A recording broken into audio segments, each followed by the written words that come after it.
22 अप्रैल 2025 कश्मीर की वादियों में एक ऐसा दिन जिसे शायद इतिहास कभी भूल नहीं पाएगा। पहलगाम की बैसरन घाटी, जहां हर दिन सैकड़ों लोग घूमने आते थे, उस दिन भी सब कुछ सामान्य लग रहा था। लोग हंस रहे थे, तस्वीरें खींच रहे थे, परिवार के साथ वक्त बिता रहे थे। लेकिन कुछ ही मिनटों में सब कुछ बदल गया। कुछ हथियारबंद आतंकी वहां पहुंचे। उन्होंने लोगों को रोका, उनसे उनका नाम पूछा और फिर उनका धर्म। और फिर जो जवाब उन्हें पसंद नहीं आया, उसे वहीं गोली मार दी गई। कुछ लोगों को अपनी जान बचाने का मौका भी नहीं मिला। कुछ से धार्मिक शब्द बोलने को कहा गया। जो नहीं बोल पाए, उन्हें बेरहमी से खत्म कर दिया गया। सिर्फ 10-15 मिनट में 26 बेगुनाह लोगों की जान ले ली गई। उस दिन सिर्फ 26 लोग नहीं मरे थे, 26 परिवार टूट गए थे। कई बच्चों के सिर से पिता का साया उठ गया और कई महिलाओं की मांग से सिंदूर मिट गया। पूरा देश गुस्से में था। हर तरफ एक ही सवाल था, क्या इस बार भी सिर्फ बयान आएंगे या कुछ बड़ा होगा? दिल्ली में एक हाई लेवल मीटिंग बुलाई गई। देश के सबसे बड़े नेता और सेना के अधिकारी एक कमरे में बैठे थे। कमरे में सन्नाटा था, लेकिन माहौल बहुत भारी था। और फिर एक फैसला लिया गया। इस बार जवाब दिया जाएगा, ऐसा जवाब जो याद रखा जाएगा। इस मिशन का नाम रखा गया ऑपरेशन सिंदूर। यह सिर्फ एक सैन्य कार्यवाही नहीं थी, ये उन महिलाओं के दर्द का जवाब था जिनका सिंदूर उजाड़ दिया गया था।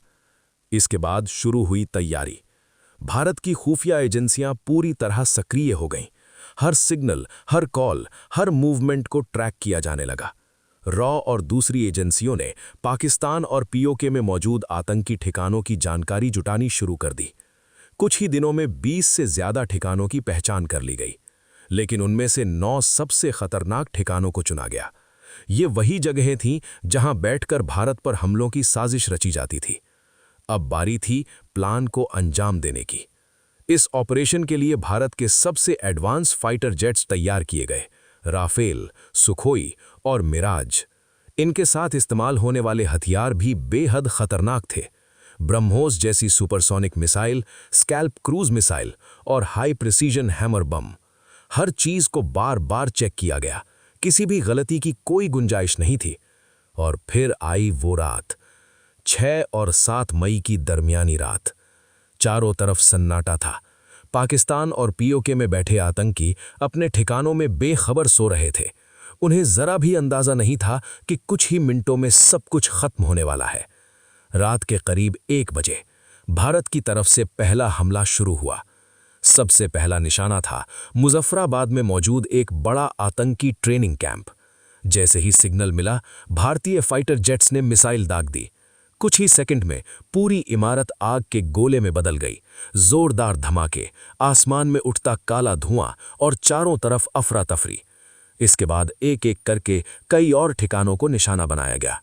कोटली, भिंबर और आसपास के इलाके, हर जगह एक ही कहानी थी, सटीक निशाना और पूरी तबाही। लेकिन ये ऑपरेशन यहीं खत्म नहीं हुआ।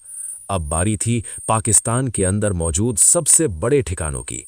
सियालकोट, मुरीद के, बहावलपुर, ये वो जगहें थीं जहां सालों से आतंकियों को ट्रेनिंग दी जा रही थी और भारत के खिलाफ हमलों की योजना बनाई जाती थी। भारतीय फाइटर जेट्स ने बिना सीमा पार किए लॉन्ग रेंज मिसाइल से इन ठिकानों को निशाना बनाया। एक के बाद एक धमाके और कुछ ही मिनटों में ये आतंक के अड्डे पूरी तरह मलबे में बदल गए। सबसे आखिरी और सबसे बड़ा टारगेट था बहावलपुर का एक बड़ा आतंकी मुख्यालय। यहीं से कई बड़े हमलों की साजिश रची गई थी। इस बार ब्रह्मोस मिसाइल का इस्तेमाल किया गया। मिसाइल अपने लक्ष्य तक पहुंची और एक जोरदार धमाके के साथ पूरा ठिकाना खत्म हो गया। पूरा ऑपरेशन सिर्फ 25 मिनट में पूरा हो गया। 9 बड़े आतंकी ठिकाने तबाह, 100 से ज्यादा आतंकी मारे गए। ये भारत के इतिहास के सबसे तेज और सटीक ऑपरेशनों में से एक था। हमले के बाद पाकिस्तान पूरी तरह घबरा गया। उसने जवाबी कार्यवाही करने की कोशिश की, ड्रोन भेजे, मिसाइलें दागी, लेकिन भारत पहले से तैयार था। भारत की मजबूत एयर डिफेंस सिस्टम ने इन सभी हमलों को हवा में ही नष्ट कर दिया। पाकिस्तान की हर कोशिश नाकाम हो गई। भारत ने साफ संदेश दे दिया, अगर कोई भारत की तरफ आंख उठाएगा तो जवाब उसी भाषा में मिलेगा। अगले दिन देश में लोग अपनी जिंदगी जी रहे थे। स्कूल खुले, ऑफिस चले, बाजार लगे। उन्हें शायद ये भी पता नहीं था कि रात को क्या होने वाला था और क्या होने से बच गया। एक सैनिक अपना मिशन पूरा करके चुपचाप घर लौटता है। दरवाजा खुलता है, अंदर उसकी पत्नी खड़ी होती है। उसकी मांग में सिंदूर भरा होता है। सैनिक उसे देखता है, हल्की सी मुस्कुरान देता है और बिना कुछ कहे अंदर चला जाता है, क्योंकि कुछ जीतें शोर नहीं करती, लेकिन उनकी गूंज बहुत दूर तक जाती है।